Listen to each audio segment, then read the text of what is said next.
Oke, pada kesempatan kali ini kami ingin mempresentasikan eh, perusahaan makanan yang bernama JAC.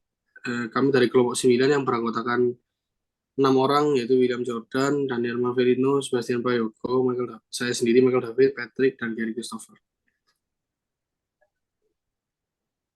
Nah, untuk company profile-nya JAC itu adalah perusahaan makanan yang menyediakan rice box dan semacamnya, jadi kayak rice bowl, rice box, dan mereka juga menyediakan eh, seperti sistem franchise juga bagi yang berminat dan tertarik untuk eh, bekerja sama bermitra dengan JAC.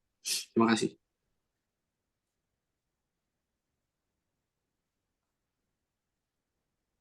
Ya, jadi politik dan ekonomi. Jadi CAC ini menargetkan untuk pemasaran go to Singapore. CAC ini merupakan bisnis F&B asal Surabaya yang menyediakan rice bowl dengan berbagai macam rasa. Jadi untuk menargetkan pecinta taste di warga Singapura. Yang pertama itu pastinya harus ada kita memiliki higienik list seperti halal. Jadi seperti makanan yang pasti sudah aman untuk dikonsumsi. Untuk memastikan bahwa bahan-bahan dan bumbu menjadi standar Majelis Utama Halal di Singapura. Untuk hal ekonomi, saya perlu untuk persiapan modal dan perlengkapan harus menjadi salah satu list penting untuk memulai bisnis go internasional dalam menghitung perlengkapan seperti bahan-bahan bumbu, keuangan modal awal, dan menghitung keuntungan agar bisa balik modal di negara tujuan Singapura. Ya, next. Jadi sosial dan teknologinya ini CAC ini cara mereka memperkenalkan produknya ini dengan cara mereka itu mengikuti bermacam-macam bazar dan juga CAC itu kadang-kadang juga berpartisipasi di bidangnya food and beverage, kayak contohnya kayak ada acara besar kayak leadership, ada event-event kuliah gitu, kadang-kadang CAC ini juga berpartisipasi dalam makanannya. Nah, biasanya promosi yang dilakukan oleh perusahaan CAC ini dengan mempromosikan melalui sosial media, dan CAC ini juga ada bekerja sama dengan Gojek dan Grab. Jadi kadang-kadang orang yang ingin memakai Gojek dan Grab itu kadang-kadang makanan CAC ini ada kayak top, ada dari di search-nya ada yang paling di atasnya gitu. Next. Oke, saya akan menjelaskan environment. Di Singapura sendiri ada beberapa kayak perkumpulan sama seperti di Indonesia, kayak ada pasar tersendiri di Singapura, di mana di Singapura itu diadakan namanya Top 100, di mana di dalam Top 100 itu ada startup yang masih baru yang ada di Singapura yang bersaing untuk mendapatkan konsumen di sana. Next. Untuk permasalahan legal di sana ada halal seperti di Indonesia.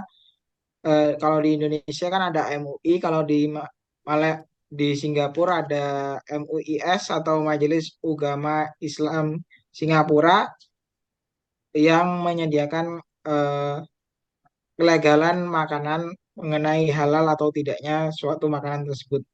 Next. Ini mirip yang sebelumnya, cuma ini untuk fokusnya pada restoran. Biasanya kadang kalau di Singapura beberapa restoran itu menuliskan no pork no lard, di mana eh, di tulisan tersebut bahwa makanan yang dijual adalah halal dan di restoran Singapura tersebut. Oke, next.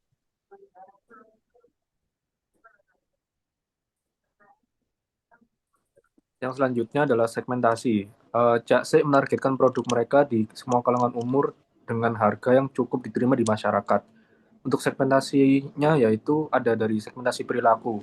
Orang Singapura memiliki kurang lebih persamaan perilaku dengan orang Indonesia, di mana mereka membedakan dari segi rendah, menengah, dan tinggi.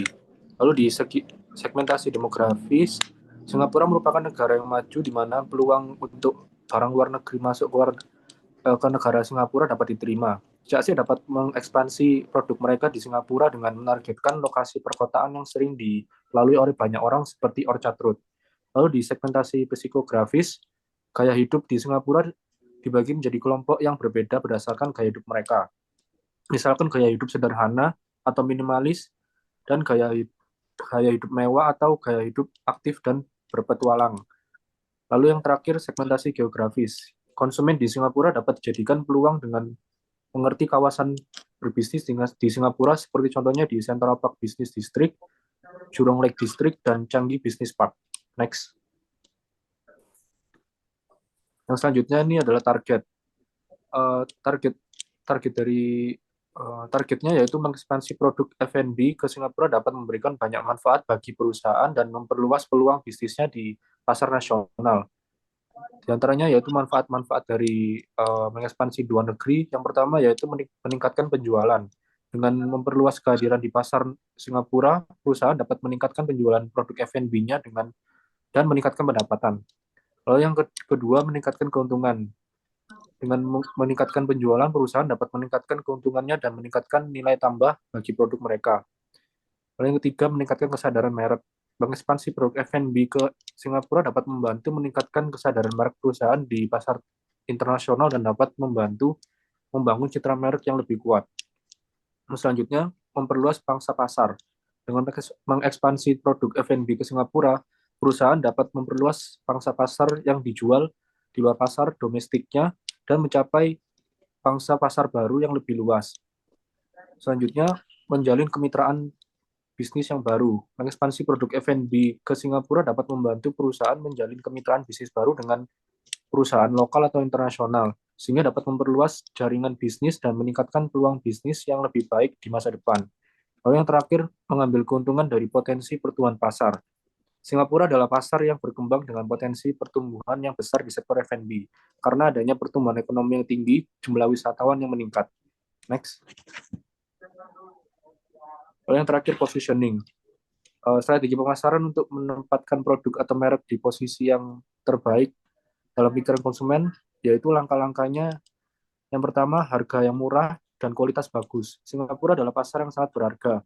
Dengan harga yang terjangkau dan kualitas yang baik, produk F&B dapat menarik perhatian konsumen yang mencari produk F&B berkualitas tanpa harus membayar biaya mahal. Selanjutnya, pengalaman kuliner unik. Produk F&B yang menawarkan pengalaman kuliner unik dan tidak biasa dapat menarik konsumen yang mencari pengalaman berbeda dan menarik. Lalu yang terakhir, makanan internasional dengan citra rasa lokal. Produk F&B yang menawarkan makanan internasional dengan cita rasa lokal dapat menarik konsumen yang mencari berbagai pengalaman kuliner dan cita rasa familiar dalam konteks lokal. Next. Nah, lalu di sini saya akan menjelaskan tentang analisis dari 4P. Yang pertama ada produk. Dari produk sendiri, JAC akan tetap menjual seperti rice bowl yang biasa kita jumpai di Surabaya, ada dengan lauk ayam dan sapi, namun akan dimodifikasi dengan menambahkan seperti varian dari ikan salmon. Lalu juga dapat opsional dengan daging babi dikarenakan mayoritas dari penduduk di Singapura sendiri adalah non-Muslim.